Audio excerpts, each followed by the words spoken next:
Valentine's Day, 2006. A young mother named Lena Chapin vanished from rural Missouri. She left behind her clothes, her pictures, her photo albums, and most unthinkable of all, her little boy. The story her family was told made no sense, that Lena had just run off to Florida with another man. But the people who knew her best did not believe that for 1 second, because Lena wasn't just another missing person. She was the one person who knew what happened to her stepfather, Gary McCullough, a man who disappeared years earlier after allegedly discovering his wife was cheating on him. And according to Lena's own family, she knew too much. This is the chilling case of Lena Chapin, a daughter, a mother, and possibly the missing witness in a murder that began years before she ever vanished.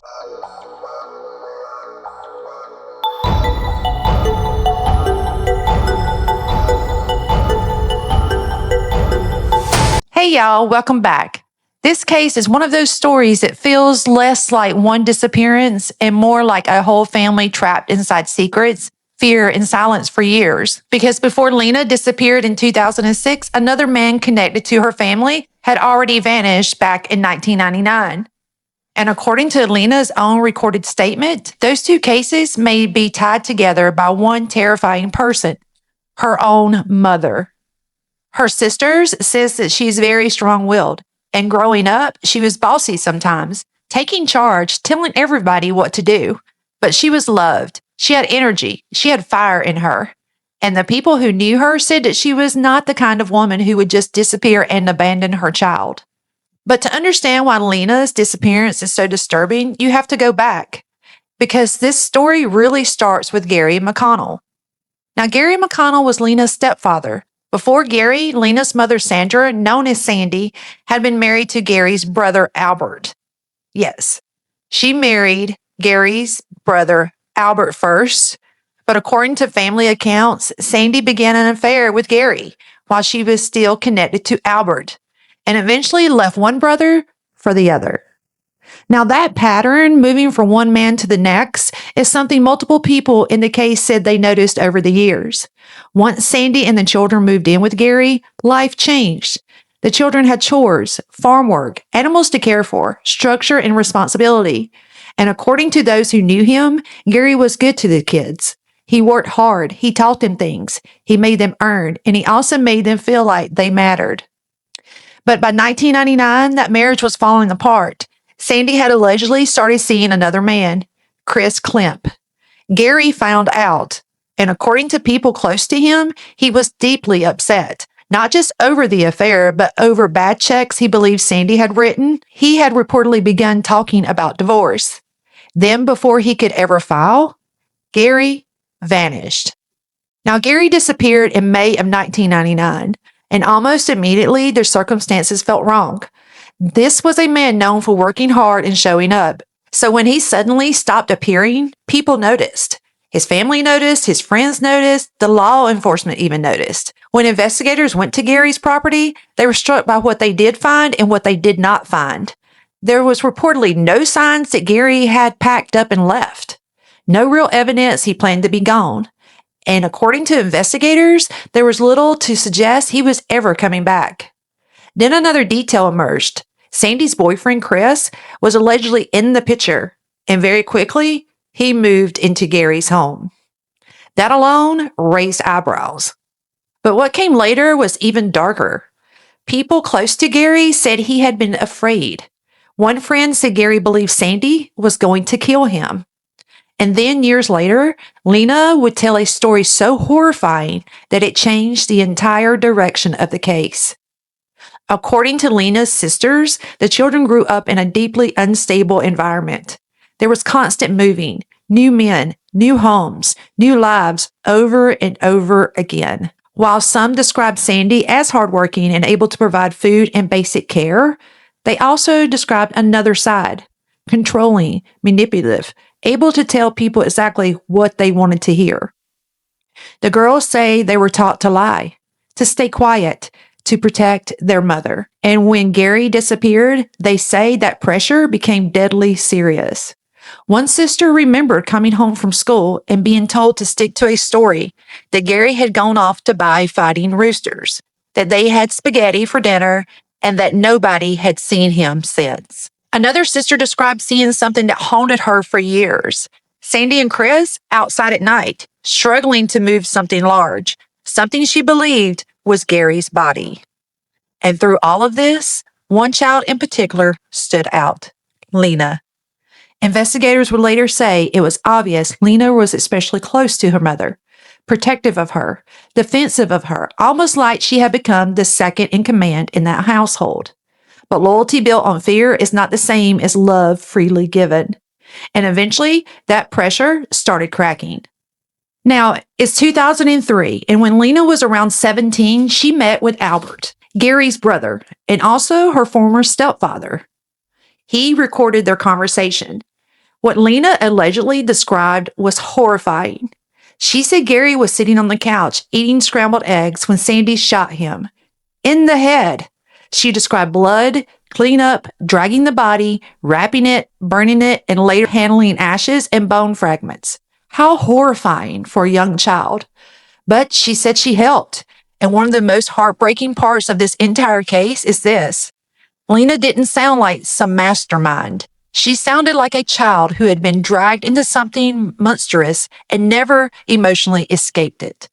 According to those that heard that recording, she was trembling, shaking, overwhelmed.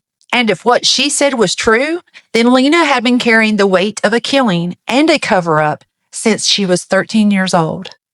Imagine that, a child trying to grow into adulthood while carrying a secret like that, a secret involving her own mother.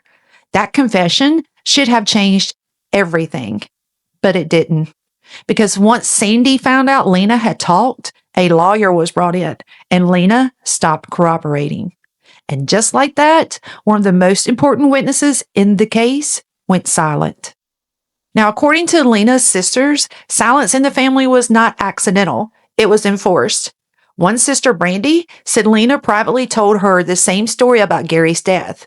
But when Brandy challenged Sandy, things escalated fast. Brandy said that Sandy and Chris took her on a drive in the middle of the night. Then, according to her account, Chris stopped the truck, got out, and pointed a gun at her head. Whether you look at that as intimidation, terror, or a warning, the message was clear. Do not talk. After that, Brandy said she knew her mother was capable of more than she had ever wanted to believe. And Lena, she retreated back into survival mode. She became a mother. She gave birth to her son Coulter in late 2003. She started focusing on work, on life, and trying to move forward. Maybe she hoped that if she kept her own head down, the past would stay buried. But that past has a way of resurfacing, especially when courts get involved. In 2006, Lena was no longer just a frightened teenager. She was older, a mother, reportedly engaged, trying to build a more independent life. And that may have made her dangerous. Not because Lena was a threat to innocent people, but because she was a threat to the secrets surrounding Gary's disappearance. A wrongful death case tied to Gary was moving forward. The family wanted accountability, and Lena, whether she wanted to or not, was central to that story. If she testified, she could have opened the door to devastating consequences for the people she had once protected. According to her sisters and investigators, that gave someone a motive. More than one, actually. Because they believed Sandy wanted two things: to keep Lena from talking and to gain control of Lena's son, Coulter. This is where the case becomes almost unbearable. Because if they are right, Lena was not only a witness, she may have been in the way. On February 14th, 2006, Lena disappeared from the apartment where she had been living near Steelville, Missouri. What happened next depends on who was telling the story. The version pushed by Sandy was that Lena had run off to Florida with another man. But her family says that story fell apart immediately. Robin, Lena's sister, went to the apartment and saw that Lena's things were still there. Clothes, personal items, pictures, albums. Most importantly, Coulter was still there too. And the family said Lena would never willingly leave her son behind. That is one of the biggest red flags in this entire case. A young mother starting over might leave a boyfriend. She might leave an apartment. She might leave a town. But the idea that she would vanish, never contact the people who loved her, and leave her child forever, that is the detail that makes the Florida story feel less like an explanation and more like a script. And once again, people around Lena were hearing a version of events that just did not add up. When Lena was finally reported missing, investigators began piecing together what they could. And the deeper they looked, the worse it seemed. One detective reportedly did not believe for a second that Lena had simply gone off to Florida and started over. Over time, family members shared their fears, their memories, and their suspicions. They pointed investigators back to Gary's case, back to Lena's confession, and back to the same people. And then came another devastating twist. After Lena disappeared, Sandy got custody of Coulter. And according to family accounts, that only deepened their suspicions. Because now the woman they believed might know exactly what happened to Lena was the one raising Lena's son. For the sisters, it was like losing Lena twice. First to disappearance, then to silence.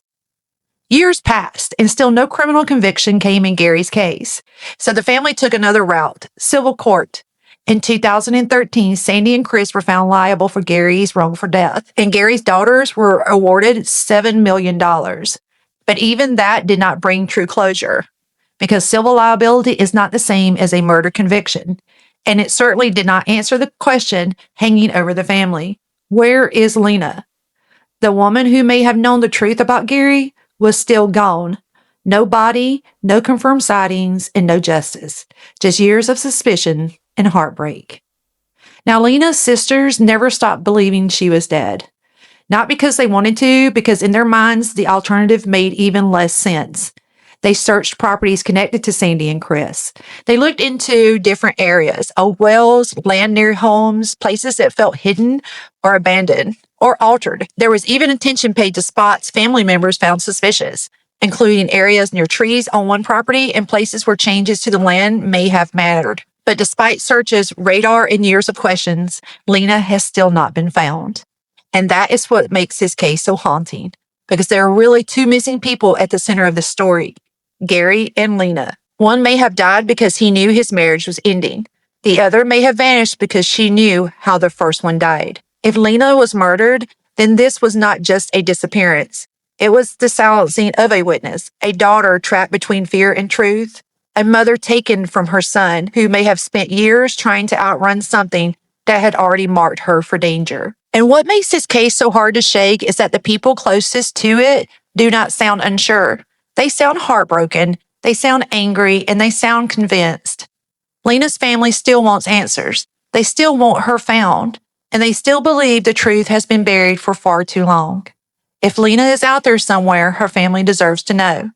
And if she's not, then she deserves to be brought home.